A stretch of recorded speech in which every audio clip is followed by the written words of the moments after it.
Yo, what is going on YouTube? It is your boy GZTV. We are back with another movie review, and we are continuing on from the franchise films that dropped from 2025. We are getting into Final Destination now. I watched the first two films, now we are covering Final Destination 3. And honestly, the more I go through this franchise, the more I realize something. These movies are just so 2000s. It is so nostalgic. They completely define an era of filmmaking. Are they the greatest horror movies ever made? Movies overall made? Probably not, but there's something about them that is just incredibly charming, again nostalgic, and they have a lot of rewatchability because of that, despite not being as good as some movies that I wouldn't rewatch. The cinematography, the tone, the cast of relatively unknown actors gives it some realism, gives it some personability and comfort. The campy dialogue, the brutal practical effects, it all just screams early 2000s horror. And honestly, I kind of miss that era. You get franchises like this, you get Saw, and you even get Scream, coming into the millennium. They all have that teen flick horror energy that feels so specific to that time, and obviously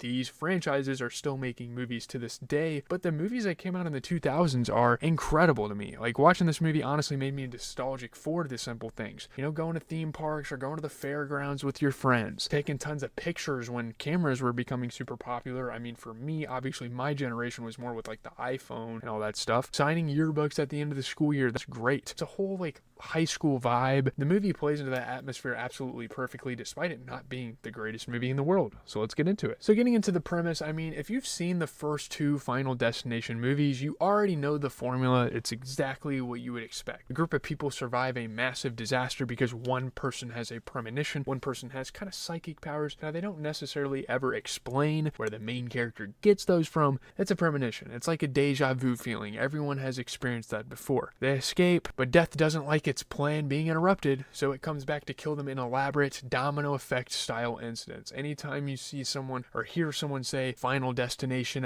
death, this is where they get it from, because some of the ways people die in this movie, it's like something you'd see on 1,000 Ways to Die. So in Final Destination 3, the disaster is a roller coaster called Devil's Flight. I don't really know. They have like a theme park where they live. That's not really normal, but whatever. Wendy Christensen, I don't remember who plays her character. She has a vision that the ride is going to derail and kill everyone on board, similar to the first two movies. The first one was a plane. I can't remember what the second one was. She panics, gets off the ride, and a group of her classmates follow her. Moments later, the roller coaster crashes exactly the way she predicted, and just like the previous movies, death starts hunting them down one by one, and it's based on a certain formula, like who died first or who died when on the roller coaster. I have an insane pimple right here. So let's get into the nitty gritty. So getting into the good, because there's a lot good about it. I think the biggest strength of this movie, and honestly the whole franchise, what really gives this franchise its identity, is just the creativity of the kills. The story itself isn't really the focus. I think the writers know that. I think the creators of this concept know that. It is just for cheap thrills. It is just for absolute shock value, balls to the walls, ways to die. Again, we watched Sisu, we watched the sequel of that, and I compare it to this because the way a lot of the characters in that movie die, that's kind of the focus in the writers' room. Is like, how can we absolutely shock people with how they die? What they're trying to do is create clever setups where everyday situations turn into brutal chain reaction deaths. Anything as simple as going to the tanning salon, which obviously has like dangerous things to it, like you could burn, but like going through the McDonald's drive-through, going to the fairgrounds, doing all of this stuff, working at a warehouse. Again,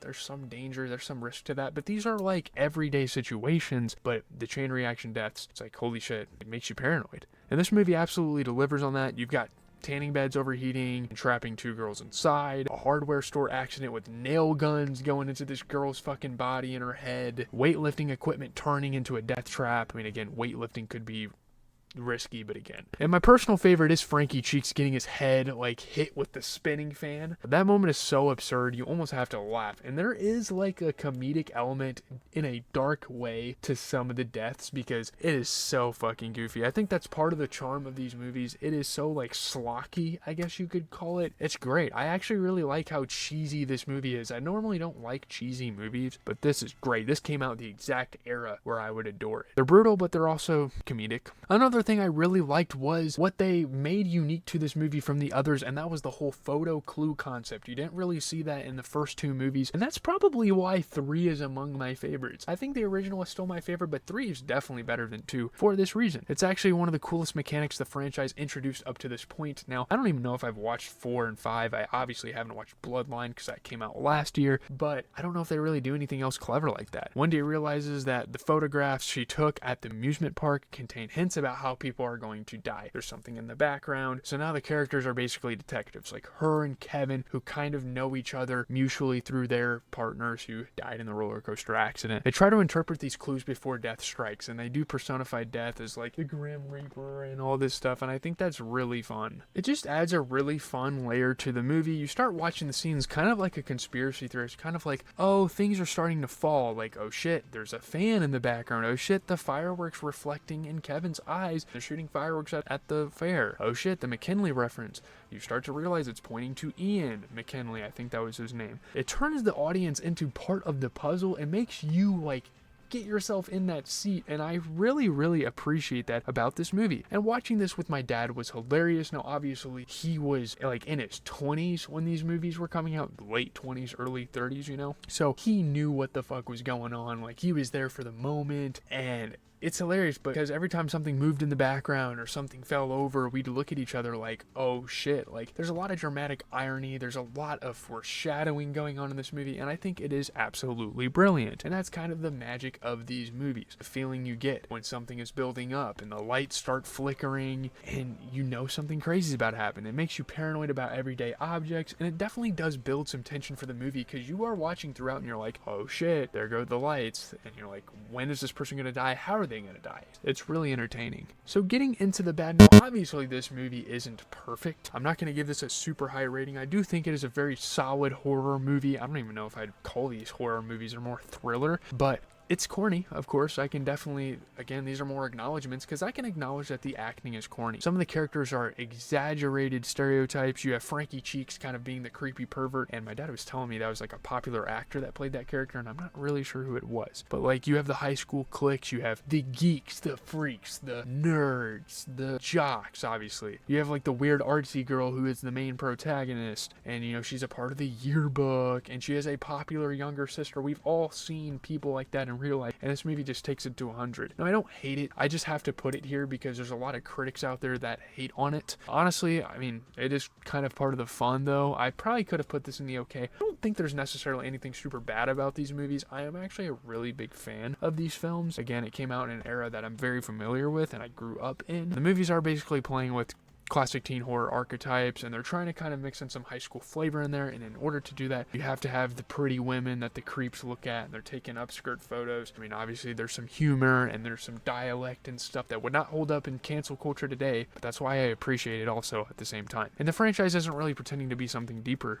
than whatever it's bringing to you. It's very surface level. And another issue is that the story formula is pretty repetitive by this point. I mean, they've done it 3 times in a row. Again, I know I talked about like the photo stuff being very unique to the franchise, but it is repetitive. Like, the concept, it seems like it's gonna play out 3 more fucking times now in the franchise. Do we really need that? I don't know. I'm happy this film exists, but at the same time, you have to acknowledge that what they're going for here is the same thing, the same song and dance. You start with this insane event. You start in this insanely risky situation where you know people could possibly lose their lives. The character has a premonition, whatever order it happens, all that stuff. The vision, the escape, death picks the people off, but again, the franchise leans into the kills rather than the story, so as long as the deaths stay creative, it still works, and that is the absolute X factor for any of these Final Destination films. As long as the deaths are nice and grimy, sure. And they definitely provide that with some comedic flair. So getting into the okay, there's actually a decent amount of things for me that fall somewhere in the middle. I think the relationship between Wendy and Kevin is decent, but I was kind of mixed on it. That is the first thing I want to talk about. The way it's built through shared trauma makes sense, and that is a common trope that you see, especially for movies of that time. You know, both of their partners died, so naturally, even though they weren't even the closest when their partners were alive, they're going to form a relationship, and you kind of expect that from the beginning, especially because they're working together and they're bonding through kind of being detectives here. But part of me almost wanted it to even go a little further. If you're going to commit to this trope, commit to the trope, please. Like, have them actually be in a relationship. It never never really goes there, and especially with how the ending happened, maybe we'll talk about that in a moment, there's no possible way they're going to do anything else with these two characters, and they kind of get shortchanged. It's a teenage horror movie. It's a teenage flick. Part of it is a bit of romance. Part of it is a little quirky stuff. A little more romance wouldn't have hurt, and again, kind of forcing the shared trauma, and that being why they get in a relationship, like they're hugging, and they have like moments where like, I don't want to lose you, you know? They never really commit to the full-on relationship, but they have those moments. Why wouldn't you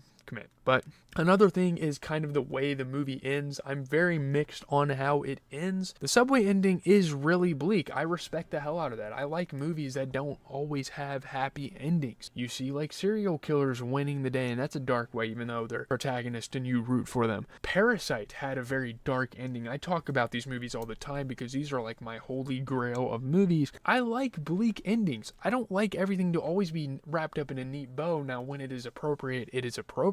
But I just don't know how I feel about this. I don't mind that it ends bleak. I think my main problem with this is the additional vision at the end is a little unnecessary, because not only could you make a completely new movie off of what happens in the subway and make a Final Destination 4 where for the first time the characters carry over, but it just got crammed in like 10 minutes. Not every horror movie needs a happy ending. I'm not saying they should have just rode off into the sunset. But, I don't know, instead of finishing the story right there, it almost feels like the movie just hits pause. I don't really know, and they go to a completely different concept of a movie. I think it would have been cooler if the next movie picked up from that moment. Now, I'm not sure what they're going to do with Final Destination 4, but it would have been really cool to maybe carry that over. That would have been a really interesting way to connect the films. Instead, the franchise, usually, the only way that this is a franchise and the only way you should watch these movies in order is because they make slight references, events of the previous film, like, oh, I looked into this guy was on Flight 180, and there's Easter eggs and stuff they throw in, but this guy was on Flight 180, and he had this premonition, he had the same thing you had. That's the only way they make connections. Otherwise, these are all standalone movies, which is weird. So it's kind of like a missed opportunity to actually make this a franchise, actually carry these characters, which I actually really enjoy. Wendy and Kevin, even though Kevin is trying to get up in her pants, you know, as a kind of a desperate freak, but I would have liked those two characters to be in the next movie, because you built them up in this movie, and then bam, you kill him in the train accident. The vision actually happens, and this time she can't save it, which is kind of a cool thought, but come on. So getting into the review, overall, Final Destination 3 is just a really fun horror movie. It's nothing to really take serious. It's nothing to really analyze critically. It's campy, it's brutal, it is absolutely nostalgic for the 2000s, one of the most 2000s movies you will see, and it perfectly captures that energy of that time for horror, because I think horror was damn near hitting a second golden age during that time. I know some people won't agree with me on that. But the story might be simple, but the movie knows exactly what it's doing. Give the audience clever setups, make them paranoid about everyday objects, like a fucking paint roller could get you killed, and deliver crazy death scenes. And honestly, watching these movies now makes me wish I could have experienced them in theaters back when they first came out. I was literally 3 years old when this movie came out, and I wasn't even born when the first one came out. I was just being born when the second one came out, so I really wasn't a part of the prime of Final Destination, because I can only imagine the audience reactions when some of these kills happened. I mean, this would have been a great theater experience.